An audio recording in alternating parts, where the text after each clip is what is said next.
Dit was 'n absolute voorreg vir my om hier in hierdie eerste week van Januarie met u te deel oor die belangrikheid daarvan dat ons in hierdie jaar maar nie net in ons gemakstoele wil voortgaan soos ons is nie, maar dat die Here besig is om sy bruid voor te berei.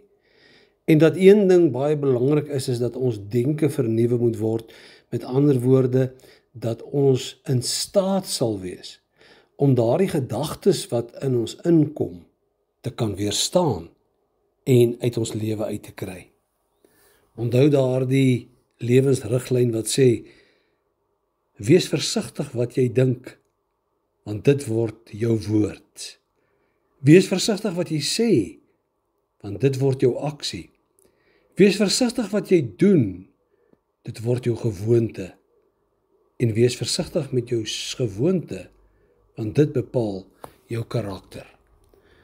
Ons lees baie duidelik ook in God se woord dat dis nie die gedagte self wat sonde is nie. Satan bring die gedagte by jou op. Dit word eers sonde wanneer jy daarop handel, wanneer jy daaraan toegee en wanneer jy vir jouself voel ek is op 'n plek waar ek nie kan keer wat ek nou gaan doen nie. En dis waarvoor ons moet vlug. Dis waarom ons lees dat in 1 Timoteus 6 vers 11 skrywe Paulus aan Timoteus en hy sê, jy man van God, en ons weet ons nou al, ons is vir ons verduidelik deur Protheu, man van God, Adelphos, medegevegsgenote, mans, vrouens, vlug weg van al hierdie bose dinge en volg na wat reg en goed is. Beywer jou vir 'n lewe volgens die wil van God, gekenmerk deur toewyding, geloof, liefde, volharding en deernis. Stryd die goeie stryd vir dit waarin ons glo. Hou stewig vas aan die ewige lewe wat God jou gegee het en wat jy so opreg bely het voor baie getuies. En dan kom Jesus self aan die woord in Johannes 8 vers 36, as hy sê, as die Seun van God julle dan vrygemaak het, sal julle waarlik vry wees. Satan sal altyd gedagtes in ons binneste inplaas, maar jy moet dit weerstaan, die wil hê om van dit af weg te vlug, deur God se woord te quoteer, deur te bid, deur na geestelike musiek te luister, deur te fokus op die mooi dinge, die rein dinge, die skoon dinge, om op te staan en weg te vlug van daardie gedagtes af. Totdat jy op 'n plek kom waar jy kan begin praat soos Christus praat, dink soos hy dink oor verlore mense, oor sy kerk, optree soos Christus sou optree. Dit is waaroor die denke van die mens gaan. Dat jy in jou geesmens vernuwe sal wees, sodat alles wat loflik en rein en skoon is, jy dit sal kan bedink en dit sal kan praat. Hierdie reeks boodskapies was nie gewees om vir jou te sê jy is nie goed genoeg nie. Nee, die Here het jou lief onvoorwaardelik, maar God maak ons ook klaar en gereed vir groter dinge. In my hart, in my gees, glo ek as mense in hulle denke vernuwe kan word, hulle gedagtes, want niks gebeur voor dit nie 'n gedagte is nie. Daardie gedagtes van bitterheid, kwaad wees, skielik reageer, impulsief reageer, kleinserig is, kleinlik is, kwetsend is, dit moet nooit uitgespreek word nie. Leer om stil te wees voor die Here en te beleef dat hy jou regsaak veg. Ek het my hele lewe vir my familie gesê wanneer daar onreg teenoor ons gepleeg is. Dis nie ons plek om namens die Here kwaad te wees nie. As die Here tevrede is met wat gedoen en gesê is, dan moet ons ook tevrede wees. Maar as die Here nie tevrede is nie, sal hy dit hanteer.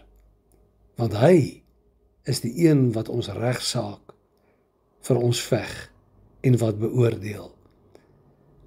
Ek sien uit na 2026, om saam met u te groei, om te kan opstaan in die oggend met 'n lied in die hart, en te kan sing, The steadfast love of the Lord never ceases. His mercies never comes to an end. They are new every morning. Great is your faithfulness, O Lord. Wil jy graag bevryde gedagtes hê?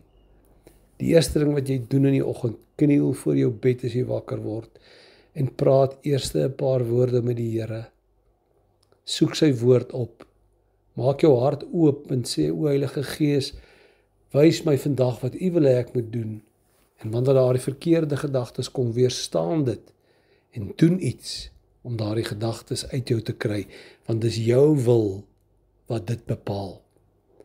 Mag ons 'n mooi en 'n geseënde jaar beleef, 'n jaar van groei, verandering, vernuwing, mense wat diensbaar raak om te kan serve en te kan go om die evangelie van die Here uit te bring. Here, my gebed is dan vanmôre waarlik uit my hart uit vir elkeen van U kinders wat eers hierdie boodskap gehoor het en besef en besluit het dat ek kan nie maar dink dat God tevrede is met my nie, wie ek is nie, al seën hy my. En dat dit 'n opdrag van die Here is dat ons moet groei. Dat ons moet al hoe meer en meer sonde aflê in ons lewe en al hoe nader aan U wandel. Dankie dat U Gees tot ons beskikking is. In Jesus naam. Ek wil ook net afsluit vanoggend deur te sê dat in een van die oggendboodskappe het ek met U gepraat oor die krag van die waterdoop en ook die doping in die Heilige Gees. En ek dink dat baie mense is gedoop omdat dit maar net die regte ding was om te doen. Maar miskien is dit dalk tyd om daardie doop weer te bevestig. Om hierdie keer waarlik te kom te sê, Here, vandag sterf ek saam met U in hierdie doopwater. Daar's nie 'n teksvers in die Bybel wat dit voorskryf nie, maar dis 'n gees wat die Here, 'n gedagte wat die Gees van die Here in my hart gelê het. En dan bid ons ook weer vir die volheid van die Heilige Gees. Ek sal geleentheid skep vir mense om hulle name op te gee, as jy voel, die Here praat so met jou.